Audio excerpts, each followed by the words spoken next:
Kevin, what are the chances of California electing a Republican governor? Very slim. Exactly.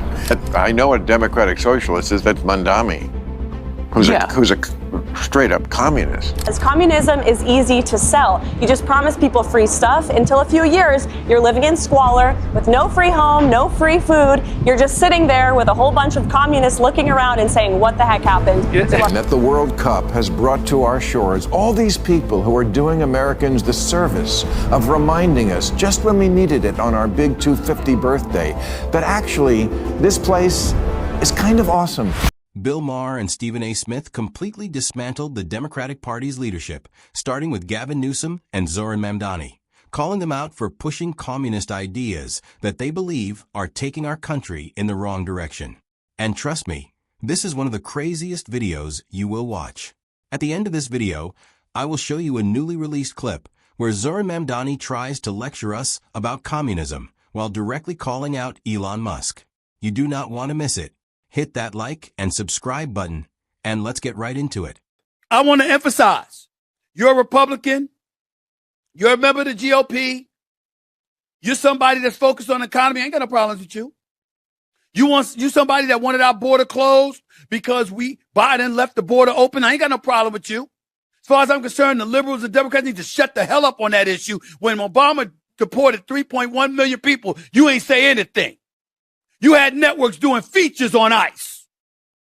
Suddenly, they the bad guys. They're the scourges of the earth. When you had deporting over 3.1 million people when Obama was in office, shut the hell up. I don't want to hear from you. You're a GOP or you're a Republican and you got issues with immigration, I ain't got no problem with you. I might be pro-choice, but you pro-life, that's your prerogative. I ain't got no problem with you. You about safety in the streets? You about prioritizing national security? I ain't got no problem with you. There's plenty of Republicans I listen to and don't mind listening to and don't mind vibing. At this point, if things keep going in this direction, I think more and more people will start returning to common sense and choosing what they believe is best for themselves and the country. Because voters can only be promised the same things for so long before they start asking whether those promises actually delivered results. And here is another great clip that explains exactly why so many people are beginning to feel that way. And the Democrats, my God, please find somebody who can lead. Gavin Newsom is out here in California. Out here in California. Pulling off in his own way what I think he wants to. He's being known more for trolling Trump on his podcast or with other interviews than what he's actually doing in the state of California. They think that's leadership because they don't have it. They know what they're doing. These politicians know. They know where the money is. They know how to get some of it, too. Because Marjorie Taylor Greene came into office. She was worth a couple of $100,000 according to the reports. How the hell you leave departing and you worth $25 million? Where'd it come from? I work every day. I make a pretty good salary. I ain't making $25 million working on Capitol Hill with a salary that's less than $400,000 by accident. Somehow, some way, lobbyists up on Capitol Hill, you vote in one way or another, making sure that you assuage their concerns and appeal to them and all of this other stuff. And in the meantime, you getting paid, but the American people ain't. How do you really feel? That ain't an accident. They know what they're doing. They know what they're doing. They just haven't been called on it. But stay tuned.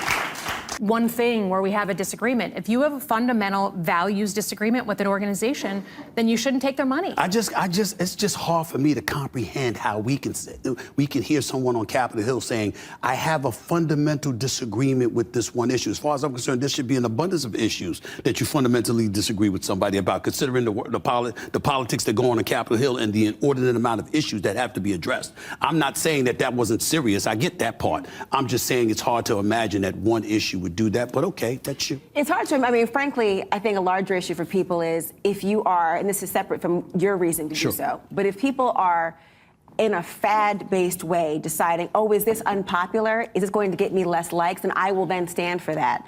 That makes me very skeptical about what you'll stand for at all. And that if it's a matter of, if people don't like that I do this, are you simply hiding your hands in the long run and doing what you want?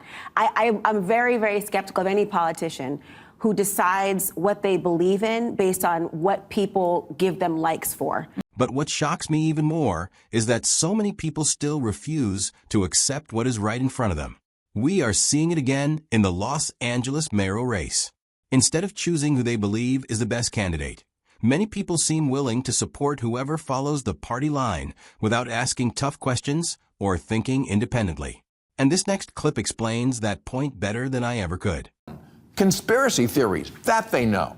And memes. And trolling that also might be true. Maureen Galindo is a Democrat who ran for the House in Texas this year. Describes herself as a judgment-free sex therapist? I hope so. Who wants a judgy one?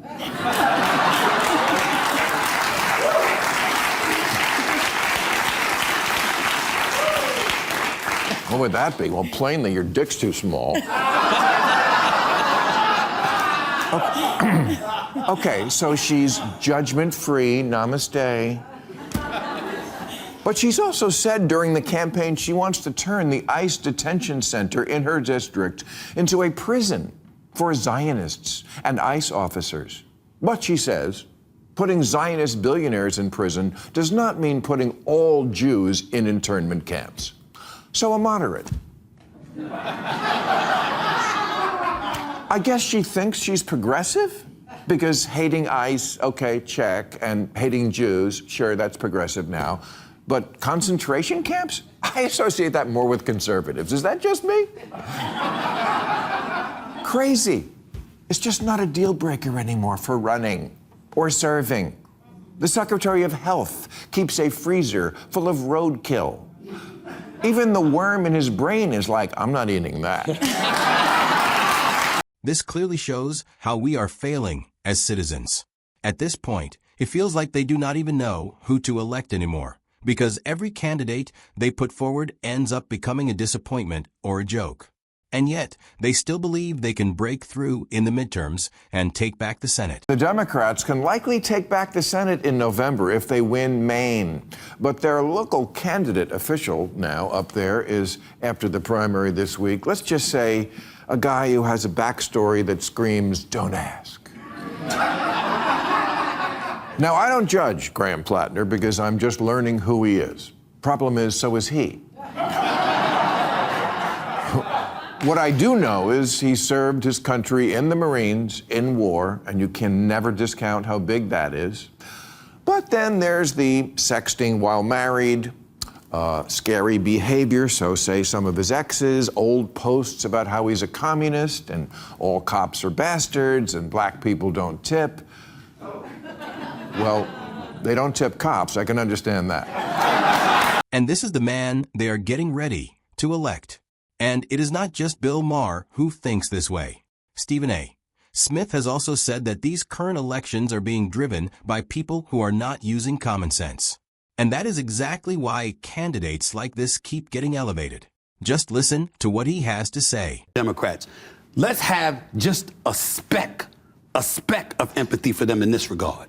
You got a younger generation of progressive Democrats that pretty much are making their influence felt. And then you've got the old guard that are at the mercy of them. They want to maintain power. And you know, you want to sit up, you got to receive votes. Look at what happened in New York City.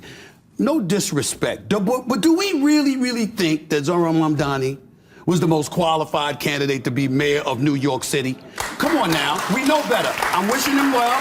I'm not being disrespectful. He's smart, he's sharp, he's quick on his feet. I'm not disrespecting him in any way.